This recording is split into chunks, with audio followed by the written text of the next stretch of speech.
So, of all the choices to make when planning a solo road trip, the one that seems to create the most havoc in one's mind is, how do I figure out where I'm going to stay each night? All those notions of like those cozy bed and breakfasts with the room service, or a cabin in the woods watching the northern lights, whatever your fancy is.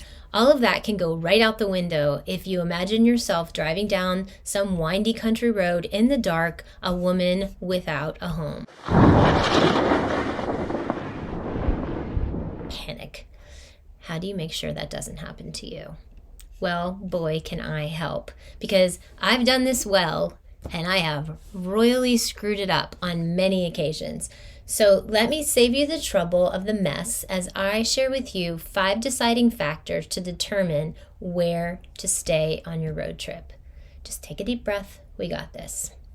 My name is Bing. I'm from Wonder Bing Travel, and I, for one, do not enjoy that feeling of not knowing where I'll stay at the end of the day.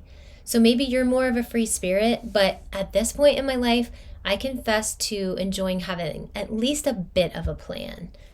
Not a total plan, but a bit of a plan.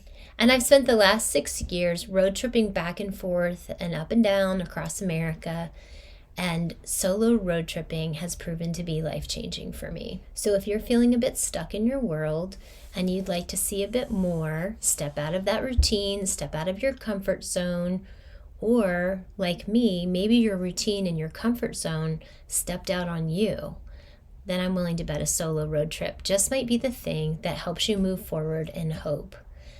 Many women at this middle part of our life, we get into a place where we just don't recognize life anymore.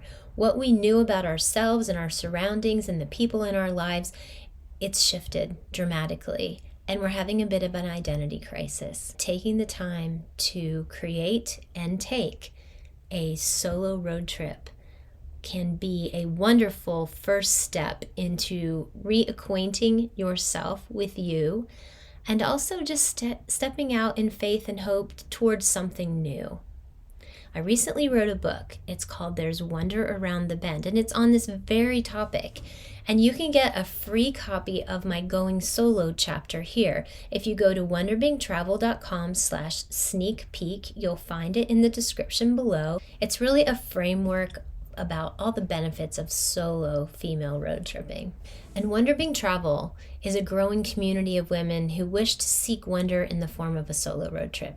So my role is to equip and inspire you as you step out in search of a bit of freedom and seek joy in your journey. So this video on lodging, or accommodations if you want to call it that, this is part of a larger playlist about the pillars of planning, which are really 6 key things that I think every solo female road tripper needs to have a plan for each one. It doesn't have to be super in-depth plan, but just awareness so that you are safe and feeling confident when you're traveling by yourself. So there's something about making a very temporary home in another place that really fuels my sense of adventure. So that idea of like opening the door of that Airbnb or the hotel room or whatever it is, the cabin, I bring those daydreams into my reality when I plan. There's 5 factors that you should consider when choosing your nightly road trip accommodations. They are your budget, planning versus spontaneity, what to do when there's no inn, safety, and then traveling with your dog if you are so inclined. First, budget. Lodging and gas are going to be your most expensive things that you spend money on. And deciding where to stay at night is really connected to your budget. And that connection can play a significant role in your planning. So put a dollar amount on your lodging as part of your budget planning.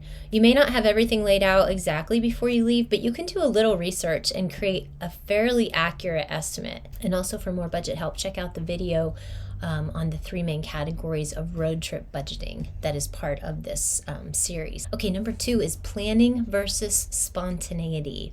And this is really about knowing yourself. So this can be a tough one, and it can be tricky to decide when to make reservations in advance, which means pinning yourself down to a specific endpoint for the day, and then when to just figure it out as you go.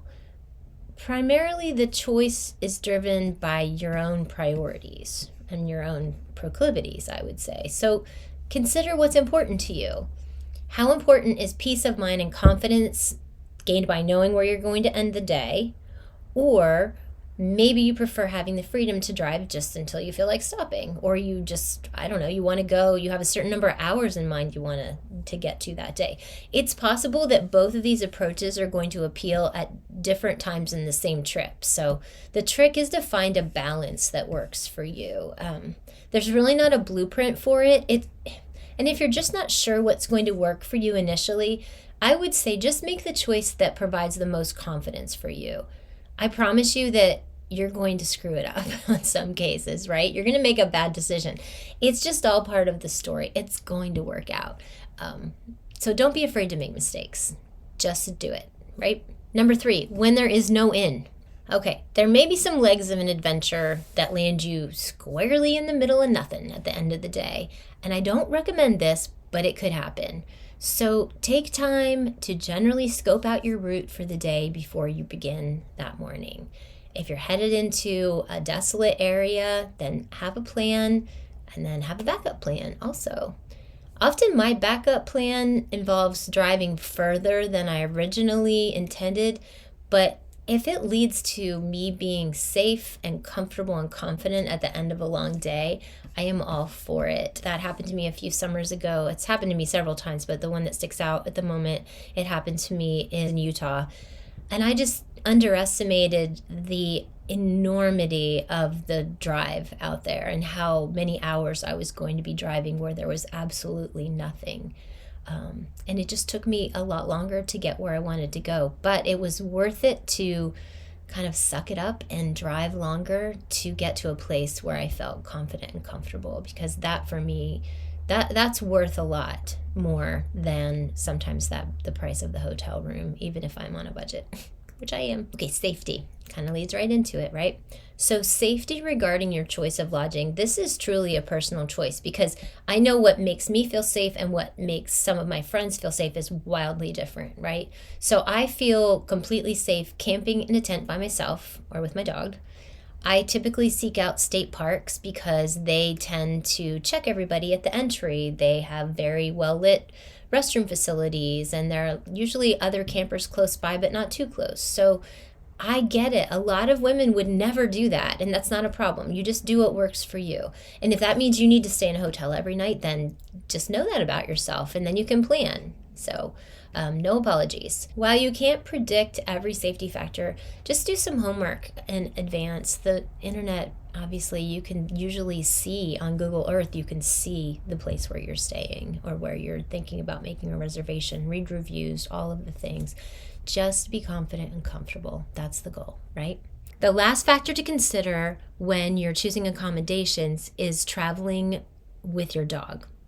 So if you are traveling with your dog, then it is going to affect your choices for sure. Not every place is dog friendly, but I will say that I have noticed a pretty significant upswing in places that are dog friendly in the last few years. So just know that it's likely going to increase the cost of your room a bit, or you're going to pay an extra deposit for that Airbnb. Not always, but most of the time. So more and more places are dog friendly, thankfully, but just keep that in mind. So there you have it. Those are your 5 factors that you should consider when you're choosing accommodations on your road trip. You should consider your budget, consider planning versus spontaneity, and that can be a day-to-day kind of decision, ensuring that you're not going to get in a situation where there is no inn to stay in, safety measures, and then traveling with a dog. Keep in mind that decisions regarding your lodging, they're going to connect and overlap with all those other essentials that we've talked about in other videos, like time and distance and navigation and food. All of those things play significant roles. And making great decisions about where to stay at night, it does more than just provide, it definitely provides delight, or it should provide delight to the end of your day. But it also allows space for much needed rest and recovery. And don't underestimate the need for that. You are going to need that when you're traveling. Please subscribe to Wonder Being Travel. I look forward to seeing you on the road. I hope that you will let Wonder Being Travel be your guide for freedom and wonder. joy in your own journey.